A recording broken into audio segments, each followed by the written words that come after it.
All right, Shalom.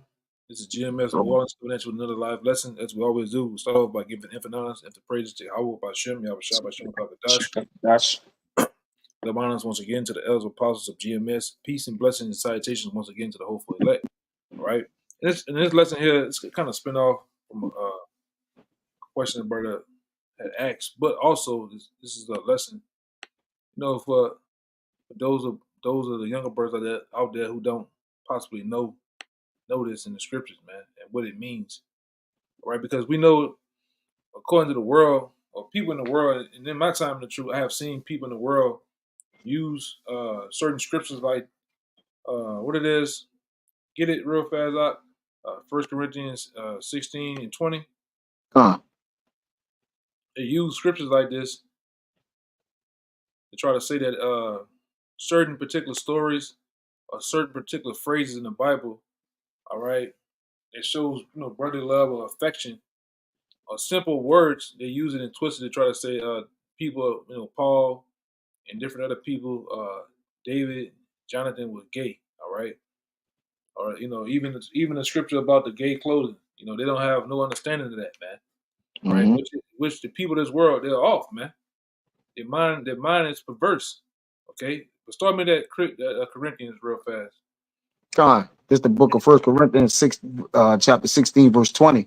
It says, "All the brethren greet ye one another with an holy kiss." Greet ye one another with a holy kiss, and they simply a person, Edomite, even Jake that has no understanding. They simply think that's talking about a kiss, because they believe they see the word kiss, they think that men are kissing each other on the lips, man. All right, and by the time we get off this lesson, we hope that through the edification of the scriptures and other avenues that we hope that brothers, have an understanding. Okay, but go ahead with the other scriptures to back up what I was saying. This is the 1 Timothy. Yep. This is 1 Timothy 4, verse 1. It says, "Now the Spirit speaketh expressly that in the latter times some shall depart from the faith, giving heed to seducing spirits and doctrines of devils." Yeah, and doctrines of devils. And you have different people in the faith. They get seduced by spirits, start to believe things that they shouldn't. All right, start to believe all type of perverse things, and definitely the people in the world, they're seduced. They're under the control of demons, man. Well, they can't understand the scriptures. They can't get this thing, so they naturally will say something off, man. All right, because they simply see a word that they really don't understand. Go ahead. It says, verse 2, "Speaking lies and hypocrisy, having their conscience seared with a hot iron." Read that part again, Baba Kashab. It says, "Speaking lies and hypocrisy." Yep. Having their conscience seared with a hot iron. Yeah, so they having their mind or their conscience, their thoughts, or what have you, seared with a hot iron. That's their whole focus, man. All right, because how different stories and scriptures. How can you come up with that? How can you come up with certain things to believe that the men of the Lord were doing gay acts, man, as they say, simply when you go into the law, the Lord said what He had to say about man should not lie with mankind and various other scriptures. Okay, but that's why I say these people are gone, man. All right, you got to understand. You got to understand these words. You have to go into the etymology of words. You have to go into various different, and we got it right here too. Various different dictionaries that's at your disposal, and the very other thing to fully understand the scriptures. Okay, now where you wanted to go at? I'm gonna get this real quick just to back you up on, like you said, you mentioned if you want me to get that, the brute beast or the perverse way of thinking, which people minds have been sealed with a hot iron. Because you could take something as a little kiss, all right, and twist it and turn it, to imagine it to be whatever you want.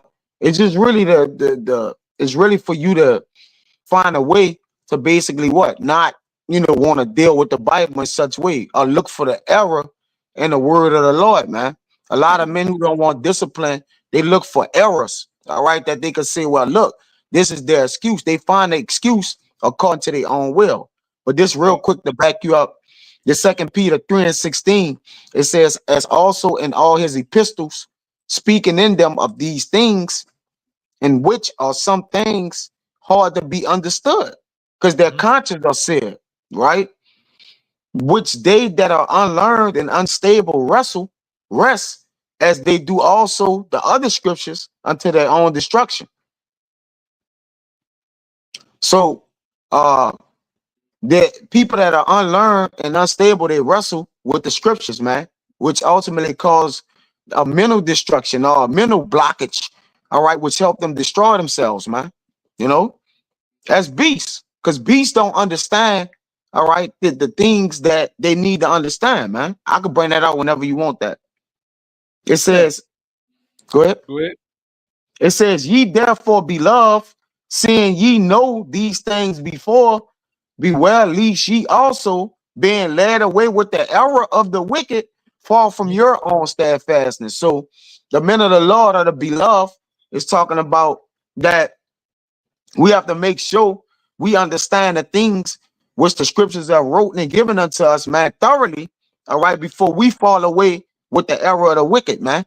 All right. And those people that don't understand, neither do they want to understand because they conscience is sealed with a hot iron. You got something? Yeah, I had this one. This is Titus chapter 1, verse 15. And read 16. It says, unto the pure all things are pure. Mm-hmm. Unto them that are defiled and unbelieving is nothing pure. All right. Mm-hmm. But even their mind and their conscience is defiled. All right. They profess that they know the Most High, but in works they deny Him, being abominable, disobedient, and unto every good work reprobate. And that's the world, man. That's everybody in the world, including 2/3 of the nation of Israel. They believe what they want to believe. The things that are pure, the things that are holy in the scriptures, they look at them as something perverse, man. Something Mm-hmm. off. All right. Men weren't kissing men in the scriptures on the lips, man. All right. They weren't doing that. All right, only like the brother said, you get that scripture. Only a beast, only a reprobate Beast, yeah. person that's off will come to that conclusion and believe in that, man. Because you know, I've been through plenty of people on the block. Well, what happened when? And we're gonna get that too. What happened when who that was Peter laid his head in Yahushai's on Yahushai's breast on his chest? Oh, what about that? You know, they off, man. Go ahead, Mhm. Yeah. We got I'm gonna get that brute beast for you and Peter real quick, but they got they get it. you got okay, come, I get it. I had one for you too, just to back up what your ass said, but this is 2 Peter 2:12. It says, but these as natural brute beasts made to be taken and destroyed, speak evil things that they understand not. Yep. They don't And understand so, the scriptures because it wasn't given to them, man. Only the elect was given the gift from on high to understand, all right, the wisdom, knowledge, and understanding of the Most High. All right, mhm.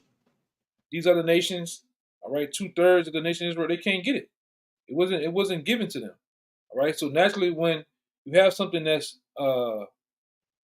something that's holy, something that's pretty set up, all right, for to get understanding, people twist words, man. Yeah. Okay, go ahead. Yeah, it says, and shall utterly perish in their own corruption. Yep, and shall utterly perish in their own corruption, man. All right. Speaking of speaking of something that like that, get that one too. I think we got it. Well, it's in First Timothy 6:3, and read down to 5, Uh, and then we'll move on from there. You know. yeah, just establishing the fact of people don't understand, all right, certain things, certain accounts and parables and you know, the things which was written in the scriptures. And when they don't understand it, all right, they bring their own cause about it, man. Which basically cause them to err off. This is First Timothy 6:3. It says, if any man teach otherwise and consent not to wholesome words, even the words of the Mashiach Yahweh Shai, and to the doctrine which is according to godliness. Yeah, this book is according to godliness, man. The Con, men, the men that were set up to teach and leave examples were set up for godliness, man. Not nothing defiled like their minds are, these people's minds are, and to pervert certain acts acts that happened in the past amongst these different disciples and men. They wasn't hey man, they people don't understand, man. All right. Read that part again. it says the import, Yeah, that import. it says, and the doctrine which is according to godliness. Yeah, this doctrine was set up, all right, for godliness, man. Holiness. Go ahead. He is proud, knowing nothing, but doting about questions and strifes of words, whereof cometh envy, strife, railing, and evil surmisings. I'm about to get that word, surmisings, right there. Yeah, because and most people, that's how most people are. Most people that come up to us on the highways and byways, they're proud, man. They don't know nothing. They dote about question after question after question. All right, strife over words, strife over a certain uh, parts and stories of the scripture that they don't understand. So much, like I said, they make those stories to turn out to be gay, man. The same thing we gonna get that too. How Jonathan and David, they love for each other to pass the love of women. That alone will put them in the territory of, oh, that's gay. How can you do such a thing? All right, but this is a Western. This Western way of lifestyle over here is totally perverse and off, man. All right, the men over here are totally off, man. So something holy, they'll make it out of something wicked. Go ahead, you found something? Yeah, there's some surmising, evil surmisings is evil suspicions. And now, I don't know if you remember, Yakana, but we did a video over here that says evil suspicions had what? Overthrown their judgment. I'm gonna get that. Yep. Right. So they go doting about questions, strifes, a word, whereof coming envy, strife, railings, and evil suspicions. So they start to think of an evil suspicion according to the scriptures. And another thing people say according to the scriptures is that they believe that the scriptures contradicts itself. That's an evil suspicion of the doctrine which is according to godliness, man. So the scriptures don't contradict themselves. You contradict your own self, man, to your own corruptness. You want me to keep going? Yeah, keep going. Go down to 5. All right, this verse 5. It says, perverse disputings of men of corrupt minds. There you go. And destitute of the truth, supposing that gain is godliness, from such withdraw thyself. Yeah. And these men are corrupt minds, man, to think of such a thing. To think of, you twist a whole word simply like kiss and make it out of something wicked. And like I say, for the brothers who don't know what this means, that's why we're going over this, man. That's why we're going into various different other things going into this, though. You can go ahead. God, this let me get something for you right quick before we dive into the kissing, in the holy kiss. Sirach 3 and 23. I'm gonna read down to 25. It says, be not curious in unnecessary matters, for more things are shewed unto thee than men understand. For many are deceived by their own vain opinion, and an evil suspicion had overthrown their judgment. Want to speak on it? You can get it. I was looking for this. So it says an evil surmising that we just read in the Timothy 6. All right. It had overthrown their judgment, the way they judge things, the way they measure things, because judgment is a scale of balances. All right. You judge off of balance. A balance don't lie. That's why the Lord is what? False balance is an abomination. So when they start to think that there's any abomination with the beloved and the men of the Lord or the elect, all right, then your judgment is overthrown.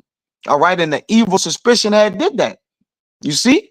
It says, without eyes thou shalt want light, profess not the knowledge therefore that thou hast not. And a lot of people, when they see us teaching the Bible, they want all of a sudden they Bible scholars, man. oh well, over there, they kissing, they doing this. You don't have no understanding of that, man. All right, because your eyes shall won't light. All right, which means you don't have the wisdom, knowledge, and understanding to guide you with what you need to know to break the scriptures down properly, man. You see? What you want me to get out? We can go into these words. What's on the screen? We can get that. The main parts. You can read that. Come on. This is a kiss. And read. Tell them to write up in here this part, the dictionary. Let me set it up. What dictionary that one is? I can't see it. It's the Vine's, the Vine's Expository Dictionary of the New Testament. All right, words. There's Strong's. Go up a little bit. Get in the Strong's. It's G5370 for Lima.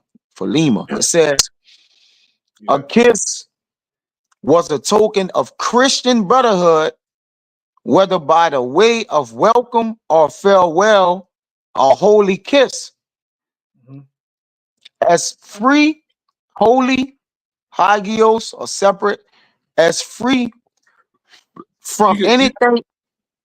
Huh? Keep going. Okay. Keep going. Don't worry about it. Come.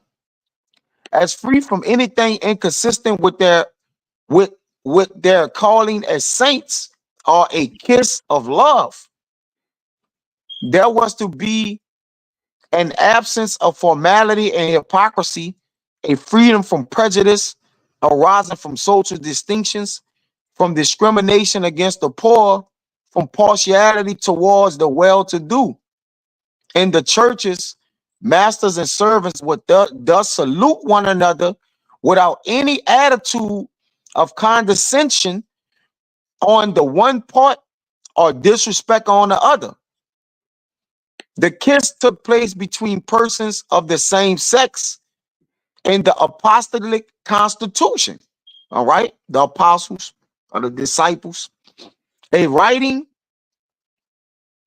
compiled in the 4th century AD, there's a reference to the custom whereby men sat on one side of the room where a meeting was held, and women on the other side of the room, as is frequently the case still in parts of Europe and Asia. And the men are bidden to salute the men, and the women with the kiss of the Lord. It's an Eastern custom, man. These people who've been westernized. All right, you got the one that said about the East. Yeah, I get that head buster right now. Then you can read that. So, yeah, that's a Eastern custom, which most of the laws, all right, and the way that we deal with one another, all right, the foundation in which it was built come from an Eastern custom, where obviously it come from, Israel is the mother of all things. So anything that's formed or any formality of what you see, it comes from Jerusalem or Israel, which is above. All right, meaning what? It came from those people. When you see the Italian mobs do the cross kiss from cheek to cheek, all right, the mob bosses, that's Jake formed that, man. All right, and some of those Italians are Jakes, but you want me to read that? Yeah, read this one. All right, this is the Smith's Bible Dictionary. We just were looking up random dictionaries just to, kind of go in and look on it. It says kissing the lips by way of affectionate salutation was customary among near relatives of both sex in both patriarchal and latter times. So this was something, certain rituals or things we did to one another to show reverence and respect. It said between individuals of the same sex, and in a limited degree between those of different sexes, the kiss on the cheek as a mark of respect. And it said as a kiss on the cheek. So where you think them Arabs get that from? Where you think those like you were to say, those different guys in the mob, all right? Those different other nations that do that, man. It came from us originally. Okay? Go ahead. It says an act of salutation has at all times been customary in the East. Yup. and can hardly be said to be extinct even in Europe. And Yep. and people are, I mean, Jerusalem and ourselves and different people are people before place. So wherever the people go, the customs follow. It ain't the other way around. All right. It ain't the people follow the customs follow the people. It says, and can hardly be said. Oh, I read that part. In the Christian church, the kiss of charity was practiced not only as a friendly salutation, but as an act symbolical of love and Christian brotherhood. Yeah. It's Which some more. that's Go why ahead. Go ahead. Paul, was like greet each other with the holy kiss, several times, salutations. All right. It says it was embodied in the earlier Christian offices and has been continued in some of those now in use. Among the Arabs, there you go. The women and children kiss the beards of their husbands or father, which the forefather of the Arabs is who? Abraham, man. All right. And Abraham still, like you say, he still taught what Agar's son name was brother? The Agar's son? Hagar's son, the one Abraham sent off. Isaac, not Isaac. Not Isaac. Damn. Salaki, brother. He lost. Hold on. Kind of escaped me too. Real fast. He, when he sent them off, because he wasn't after the chosen. All right. Damn. That's crazy. But You talking about? anyways, Go ahead. My bad. yeah, he still learned the ways. He still had the ways of Abraham taught in him, man. And when you see the Arabs today, like you said, they got this certain mystique about them that they kind of people in order. The woman, are covered, and different things of that nature. So we're just saying that they still carrying some of these ways. It says the among the Arabs, the women and children kiss You the talking about beards. Ishmael? You talking about Ishmael, brother? Ishmael. There you go. Ishmael. Thawat. Salaki, brother. We tripping. Salaki. Ishmael. All right. And the children kiss the beards of their husbands or fathers. Now, Jacob see that today and be like, what the hell he doing? But it's all kind of strange manners of working in the world. So, the Arabs or the women, children kiss the beards of their husbands or fathers. The superior returns the salute by a kiss on the forehead. That too come of Jake, man. You see that a lot in movies, scripts, different places. You see that, man.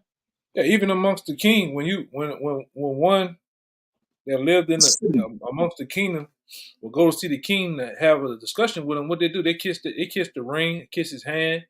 The All right. signet. Yep. Yeah. It's a signal of submission. All right. A reverence, man, respect. But like I say, over here in Babylon the Great, those things are they seem to be off. The old way of living, man. That's why everything got to be refreshed, man, and put back in its proper place. Because these people over here, they're proud, man. They are proud. They are disrespectful, man. They don't understand the old way, all right, and how men in the Bible got down, right? How our foreparents got down. They showed affection. This is the way you hug your best friend, your guy you came up with. You hug him. Jake even kiss each other on the head, man. Mhm. Right? Go ahead. This is that's It's more. still got more. It still got more. Okay. Go ahead. It says the return of salute by a kiss on the forehead. In Egypt, and inferior kisses the hand of a superior, generally on the back, but sometimes as a special favor on the palm also. Damn, that's a different one. Yep. I knew you hit the hand, the back of the hand, but it says as a special favor on the palm also. To testify abject submission and in asking favors, the feet are often kissed instead of the hand. The written decrees of a sovereign are kissed in token of respect, Even the ground is sometimes kissed by Orientals in the fullness of their submission. This we gonna make the heathens do that, man. All right. Kissing is spoken of in the scripture as a mark of respect or adoration to idols. There you go. Yeah, and it's another one. I have to find it up in here. It's another definition where it simply means to make contact with your brother. Like you just how we salute each other, forearm to forearm. All right, it simply means just a natural bump. When you salute men, when Jakes salute each other in society, they have a tap, and they may tap another man on his chest, on his arm, on his on his back. It simply means that, man. It don't actually talks about a kiss, man. Yep. You know? I got that for you too. Yeah, go ahead. I'm gonna find it. This John 13, I think it's under the word salutation. When salutation means a bump in the bosom. Is one of the is I think is one of them. I can, I know salutations mean one of them. This is John 13, and I'm gonna start at 23. It says, now there was leaning on Yahushai's bosom one of the disciples whom Yahushua loved. Simon, John 13 and 23. John 13, 23. God.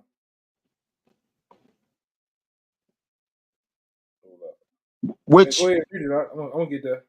Con, what I wanted to say about the word bosom, when you look it up, it says the front of the body between the arms. So this man was laying in between Yahushua arms. All right. It says, now there was leaning on Yahushua bosom one of his disciples whom Yahushua loved. Simon Peter is the man who was doing it. Therefore beckoned to him that he should ask who it should be of whom he spake. He then, lying on Yahushua's breast, said unto him, Lord, who is it?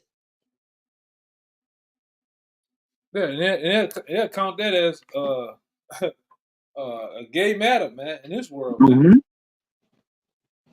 All right? And the men back then, let me get to the scripture too, man, that I think about it. Go ahead, brother. Yeah. So coming into a man bosom, everybody, you don't your woman is in your bosom. It tell you that in Micah, all right, 6, that you are not supposed to speak to her that lie in thy bosom. Keep the doors of thy mouth closed to her that lie in thy bosom, man. All right. That is in Micah. So, but she's lying in your bosom. So what having one of the disciples lying in his bosom, is that an act of abomination? All right, because this Yahushua, all right, who came to fulfill the law, all right, to its full effect, man. Okay, along with the disciples who learned of him. So you have to get the understanding in the scripture, like, okay, well, what's going on here? You know? Let me see if I can get that while you look for that. This is Micah 7 and 5. It says, trust ye not in a friend, put ye not confidence in a guide, but keep the doors of thy mouth from her that lie in thy bosom. Now that goes into woman, but Peter was lying in the bosom of Yahushua, who Yahushua called us friends, man. All right, so he trusted that which Yahushua was telling him, but moreover, it shows the companionship and the closeness that they was to be embraced that in a fashion or form like that. Modern day, you see two men in the streets, another man lying in his chest, it's going to be for the alphabet community, man. All right, but they have made, that which is good, they have made it evil, man. All right, you still got men today, brothers cry, brother, the brother Noah, the brother cried on the shoulder, like dog died, and the situation was going on. It was the heat of the moment. shit, Jake, let the tears roll. You know? I got a But precept. fuck, it's all, you know, it's gonna be all good, bro. You got it out. And the reason why things have changed now is because of what? Ultimately, the curses are on Jake. All right. Now, when you go into this, what happened? All right, what happened in the curses? Right here, it says what? Deuteronomy 28:54. It says, "So then the man that is tender among you and very delicate, his eyes shall be evil towards his brother, and towards his wife of his bosom, and towards his remnant of his children." All right, which he shall leave. Now, when you go into that word tender, hold up, this thing tripping. Tender. Strong's H7390. Wrath. All right. which which it means tender, literally or figuratively. All right, weak, faint-hearted, soft, tender. All right. It goes on to say tender, soft, delicate, weak, tender, delicate of flesh, weak of heart, soft of words, gentle words. All right. There's a part in here. It says weak of eyes, man. All right, weak of heart. There's another one, man. I'm trying to figure out where it's at. Dang. Yeah, but ultimately the curse is on us. So we don't, the customs that we used to keep back then, we don't look at them as we look at them today, man. All right, like the brother said, you seen two men out there doing it now. More than likely, you're gonna think of what the alphabet community, man. Right. Right, and I'm gonna say this too, because we kept talking about the European lifestyle, the Eastern lifestyle. You go look at those Arabs over there in Dubai, Abu Dhabi, Pakistan. They still keep the cut. Them dudes are affectionate with each other. They hug each other. They cry when they lose family members, friends, or even when it's another one. It's up in here too, where it talks about how they greeted one another, man. Let me try to find it. You know how men greeted one another as a farewell, or when they came in each other's presence, man. In one of these dictionaries. Okay, I'm gonna find it. You want to say something, Mark? While I try to find this, I'm gonna find it. I think it's in this. No, it's like you've been saying, it's still a token of respect. Yeah, that man. Go ahead. Well, huh?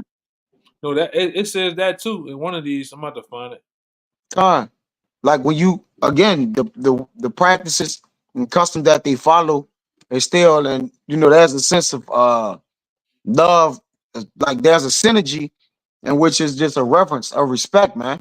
Which, you know, most people don't embrace anything, man. People live in the same household, they don't kiss you, they don't say excuse me, good morning, not like it's just nothing. All right, the whole spirit of things is off, man. You got people that be in a household, they don't even damn the inaffectionate towards each other, man.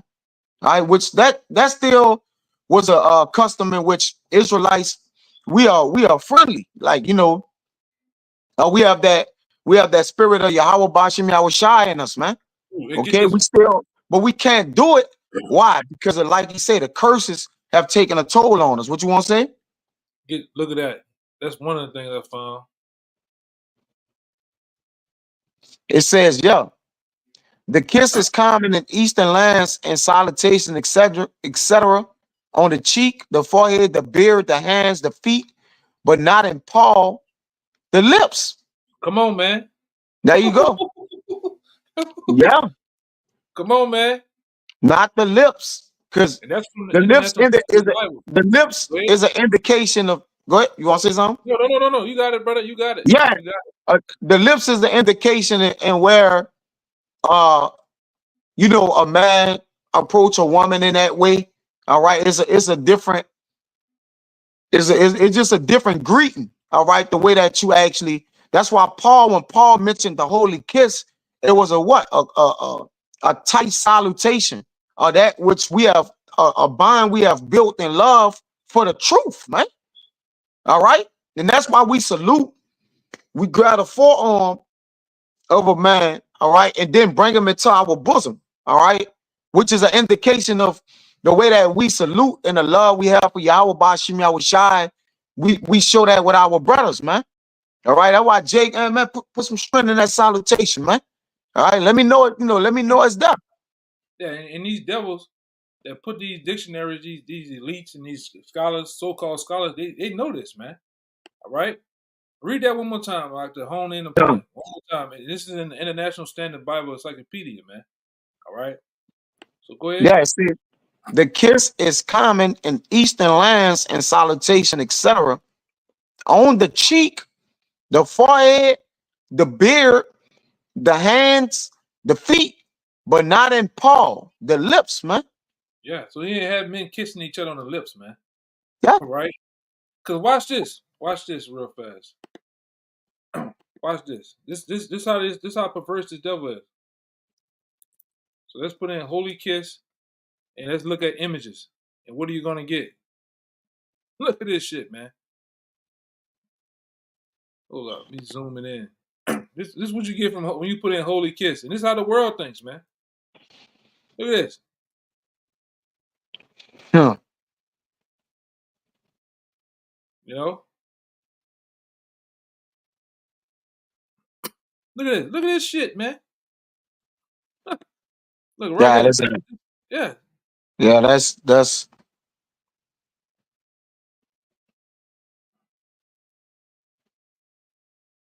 man, the Pope just Oh, he loose, man. He on yeah, the they loose, super loose. Yeah, you know the Pope.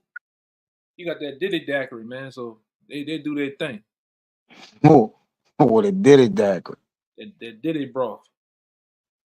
All right.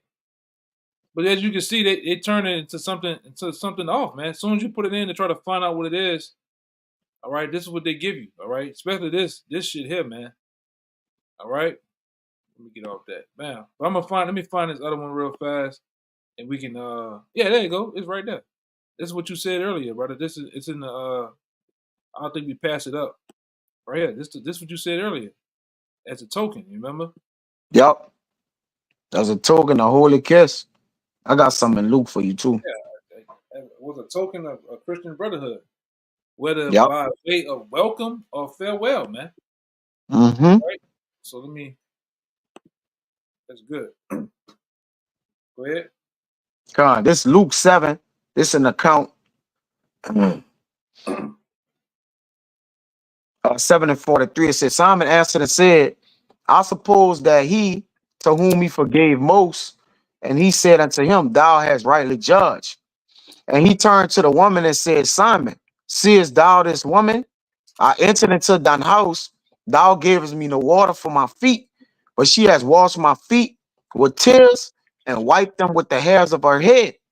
Thou gavest me no kiss, but this woman, since the time I came in, had not ceased to kiss my feet. So the kissing of the feet, the washing of the hair with his hands and his head are ways that you greet and salutation. Now, this woman, also obviously, this was Yahushai, all right, but ultimately, these was token of salutations of kisses in which she gave unto the Lord. She was kissing his feet, all right.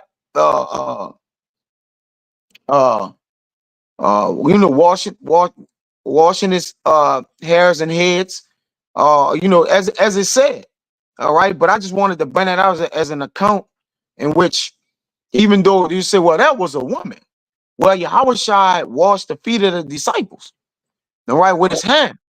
So you gonna what then you gonna say? That's a token of what? Of affection. Him showing his affection, because that's ways to be affectionate, not off though. Go ahead.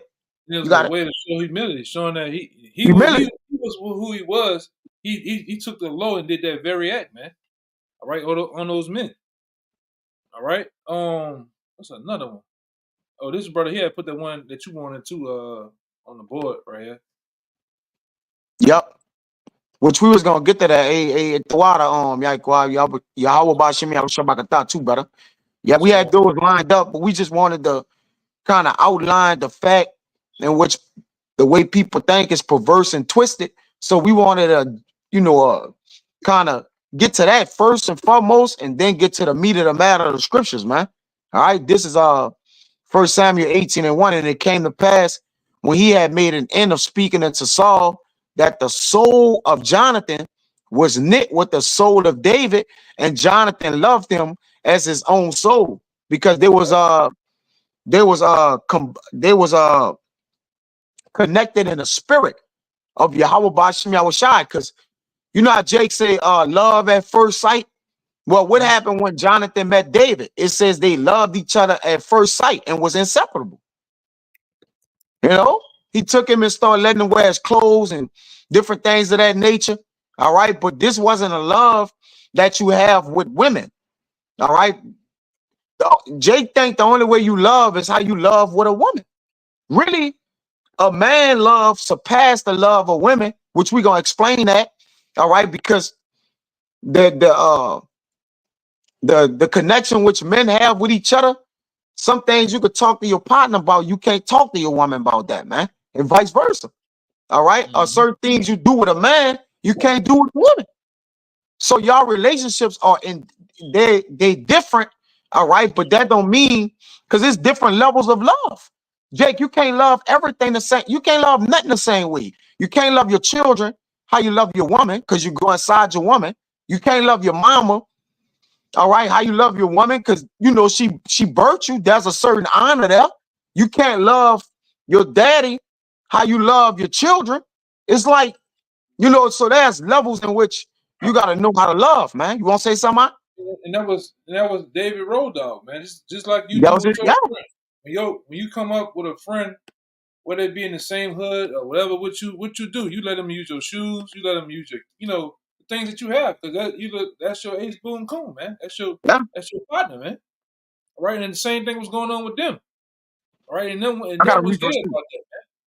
Okay.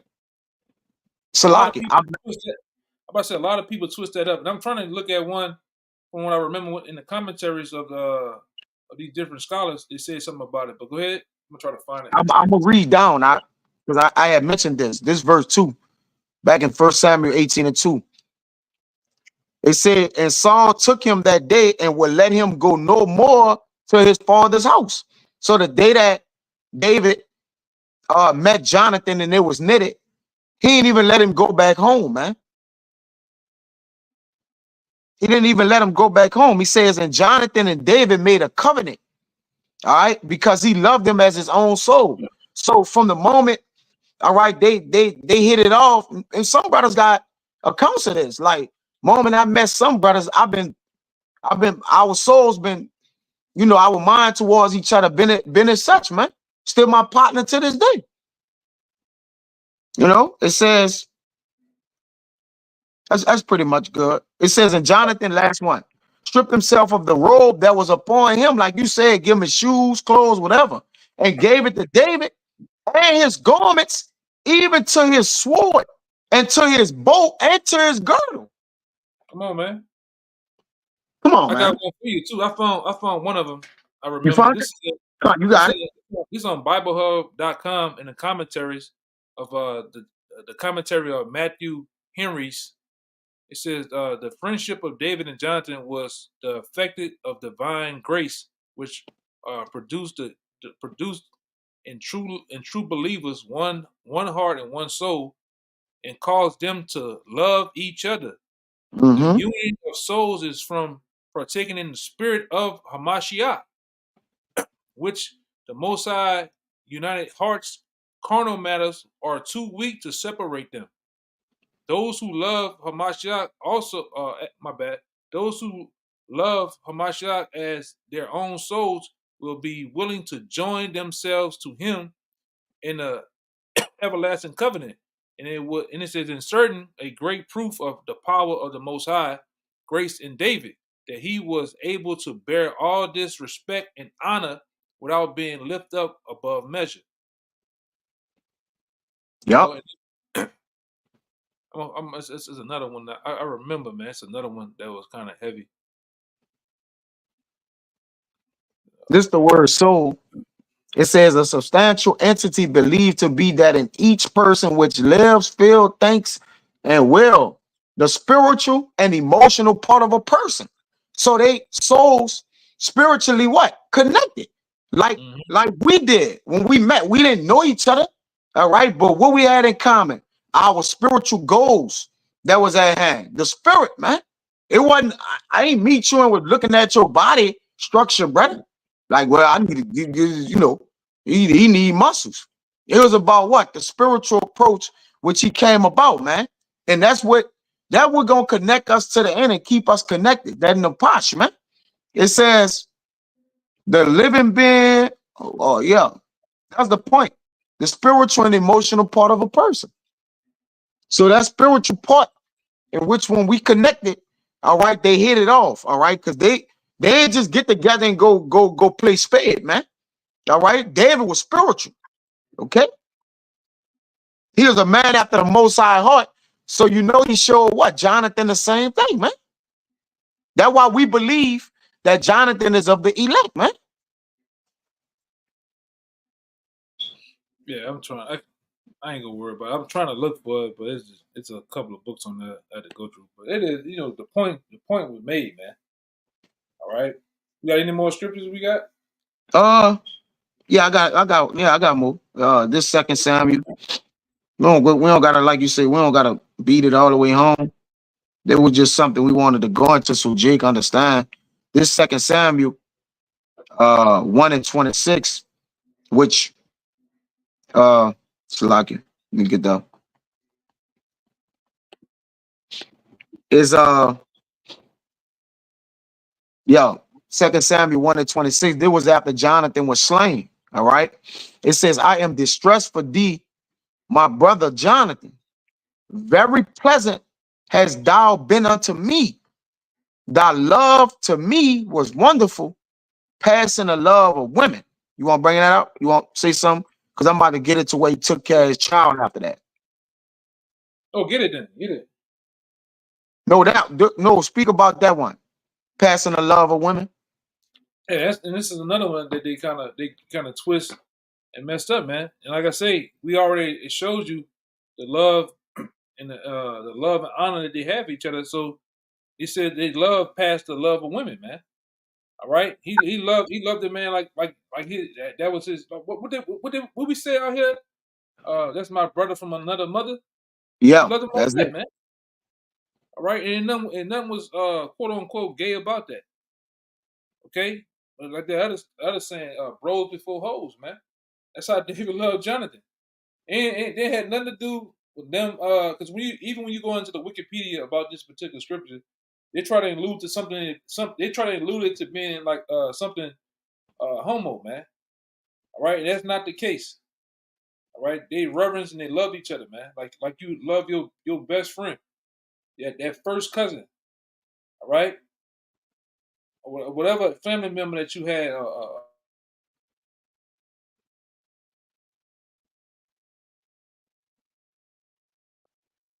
Your mother, they even accept him as a son. Mm-hmm. Right, that's the type of love that it's talking about, man. Go ahead, Al. This is 2 Samuel 9:6. It says, now when Mephibosheth, the son of Jonathan, the son of Saul, was coming to David, he fell on his face and did reverence. And David said, Mephibosheth, and he answered, behold, thy servant. And David said unto him, fear not, for I will surely show thee kindness for thy Jonathan, thy father's sake, and will restore thee all the land of Saul, thy father, and thou shalt eat bread at my table continually. And he bowed himself and said, what is thy servant that thou shouldest look upon such a dead dog as I am? And I think he had an issue or whatnot, brother. His son, I think he was something was wrong with him or something like that. I ain't read it in a minute, but he was basically like he was, taken away because David was bowing himself to him, man. Well, Meshach did, but David was humble, showing the humility of how he loved Jonathan till he took his son and let him eat bread at his table all the days of his life, man. It's another one. It's 1 Samuel 20 and 40 and 41. I'm gonna get this one right here. Which one? 1 Samuel 20, chapter 40, chapter 20, verses 40 and 41. Done. This First Samuel 20 and 40. Go ahead. This is a small one real fast. This is 1 Samuel 20 and 17. Ooh, excuse me. 1 Samuel 20 and 17, it says, and Jonathan caused David to swear again because he loved him, but he loved him as he loved his own soul, man. Mm-hmm. Go ahead. 1 Samuel 20 and 40. And Jonathan gave his artillery unto his lad and said unto him, go carry them to the city. And as soon as the lad was gone, David arose out of a place towards the south and fell on his face to the ground and bowed himself 3 times. And they kissed one another and wept one with another until David is seated. And Jonathan said to David, go in peace, for as much as we have sworn about both. And what was happening here, Jonathan was saving David, giving him game on how his father was trying to kill him. And they had a certain thing that a peace that they made, if however would go, and it came to pass to where his David still could trust Jonathan because he showed him like, look, the thing that I told you I was gonna do, we did it. I did it to let you know it was all good. He says, as we swore both of us in the name of the Lord, saying the Lord be between me and thee, and between my seed and thy seed forever. And he arose and departed, and Jonathan went into the city. So it was promises made, man. And they made contracts and covenants with each other. All right, that they was gonna love each other's soul regardless, man. All right, so right. And this is what it said in here. And like I said, that kiss wasn't talking about no kiss on the lips, man. That's right. They merely saluted each other as we do. All right, merely just making contact with each other. All right, but this is what it says in the NLT for that same verse in 41. All right, showing that these devils know. This is 1 Samuel 20 and 41. It says that as soon as the boy was gone, David came out from where he had been hiding near the stone pipe, and then David bowed 3 times to Jonathan with his face to the ground. Both of them were in tears as they embraced. All right, and get that word embrace, brother. Embrace each other, and said goodbye, especially David. All right. Yeah. In the NLT, because it ain't on a regular one. Just get the word embrace. With the word embrace. Get the word embrace, yeah, because that's what kiss mean that as well, man. I'm gonna get that word kiss too. It means embrace. Embrace, clasp in the arms, a hug. Come on, man. Yep. Enclose, covet, covert, handle, cope with, brace in the arms. Yeah, a hug. Yeah, it says hold someone closely in one's arms, especially a sign of affection. Yeah. It's a step of support. It says, let me see. It says an act of holding someone closely. All right. Kiss, embrace. Yeah. It's right there. Kiss is a noun right there. It says embrace. Yeah. So what are these people talking about, man?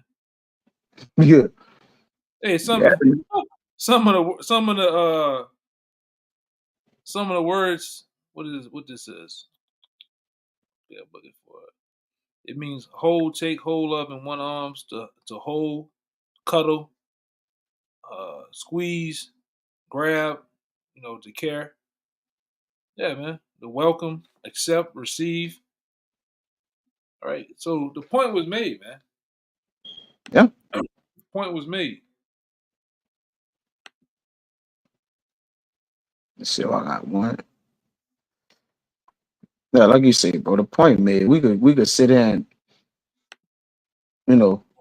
go kind of trying to hone it home, but these things are made plain unto the holy, man. You know, like you read in the Titus, these things have been made plain unto us, man. We understand that the things that are parables or proverbs, all right, the elect, you know, the men with the understand what the meaning and for, man. They don't struggle at it. It's not hard to be understood with the men that knows what's going on, man. Like ain't no bisexual or whatever the shit is, love going on in the Bible. Whatever Jake will call it, man. You know, and it ain't no all out full kissing on the lips and tongue, because you gotta say these things. You know, you gotta actually tell Jake, men are not tongue kissing and kissing on the lips in the Bible, man. And then, like I say, kiss it simply means to embrace, whether hug To or whether you embrace. tapping, you pounding a brother, you're making contact with him. That's simply what it means, man. All right. I got two more just to prove the point. Genesis 45:15. You can get that. Genesis 45:15. And it's Okay. simple. Even when you go into another translation, the word kiss there is again embrace. Genesis what? 45:15. Okay. This Genesis 45:15. It says, moreover, he kissed all the brethren and wept upon them, and after that his brethren talked with him. Huh. Yeah. Yeah, bro. You have go. Let me see. I got something right quick too. Real quick. Hey, get 14. It's going 14? to, yeah, 14. Okay. Genesis 45:14. I'm gonna start at yeah, because he wept on it. It says, and he fell upon his brother Benjamin's neck and wept, and Benjamin wept upon his neck. So what that Moreover, mean? yep. So what that mean? Just like when you go to a funeral and you see a family member dead, you might see two men crying on each other's shoulders, man. Is that Yeah. is that a gay gesture? All right, and that was going on. All right, they was simply just crying on each other's shoulders, man. Ain't nothing wrong with that, especially in the old world, man. And get this last one. Go ahead. I got salutations right quick and some I won't read. This is 2 Timothy 3. And real quick. 3 and 17. It says, the salutation of Paul with my own hand, which is the token in every epistle. So I write. And then we're gonna get that word salutation right there. We're gonna hit the root. It says to draw oneself, to salute one, greet, bid, welcome, wish well to receive joy. It says used of those accosting anyone, of those who visit one to see him a little while, departing, like you said, the farewell or the welcoming, departing almost immediately afterwards to pay respects to a distinguished person by visiting him, of those who greet one whom they meet in the way. A salutation was made not merely by a slight gesture and a few words, but generally by embracing and kissing. A journey was retarded frequently by saluting. Now, this is the point, and a strong definition. To enfold in the arms. So when Paul to enfold in the arms, salute, and boom. All right. Chest hug, arm, strength, boom, salutate. All right. To salute, to welcome, to embrace, greet, salute, and take leave. You know? So One that's the time, point. like it is what it is, brother. I ain't got to bring it up. But no, I'm thinking about something else. I got one real fast. We can end it with this. Yeah, you got it. This is Acts chapter 20, verse 35, and I'm gonna read it. I'm gonna read it 37. It says, and I have showed you all things, how that so laboring ye ought to support the weak, and to remember the words of the Lord Yahweh Shai, how he said, it is more blessed to give than to receive. And when he had thus spoken, he knelt down and prayed with him all, right? And it says, and they wept, and they all wept sore, and fell on Paul's neck and kissed him. Mm-hmm. Mm-hmm. Sorrow most of all for the words which he spake, that they should see his face no more, and they accompanied him unto the ship. All right. Yeah. And I'm going to read it in NLT. I'm just reading the point in 36 and 37. It says, and when he had finished speaking, he knelt and prayed with him, and they all cried. They embraced and kissed him goodbye. That's all I mean. Yeah. You know? None more, none less. All right. Simply Yeah. what it means. That's like you said, bro. That's simply what it means, bro. I don't know what else. Just giving out holy kisses. All right. We are doing nothing more than embracing, saluting, bidding brothers farewells and greetings. Cause we got brothers that stay in uh uh other cities. And when we see them brothers, we glad to see them. We see them on the tool, but we haven't been in person with them. A brother got places we go, brothers like, man, damn, I've been wanting to, get out with brother, give you a tight salute. Like, man, I've been wanting to see you, man. What's up with the other brother? What's up with the elder Yakanan? Like, how that brother, is saluting. You got it. Some brothers get close to you. They put their face against your face, man. Yeah. They'd be really, it'd be a tight salute, man. Yeah, Ain't brother. nothing wrong with that, Yeah. Nothing wrong with that, man. Okay, so with that, man, we hope this lesson was edifying to the point. As we always do, we finish off by giving all infinite honors and praises to Yahweh by Shem. Once again, double honors to the elders apostles of GMS. Peace and blessings and salutations once again to the whole elect. Until next time, shalom, and Kwame Shalom. Kwame Shalom.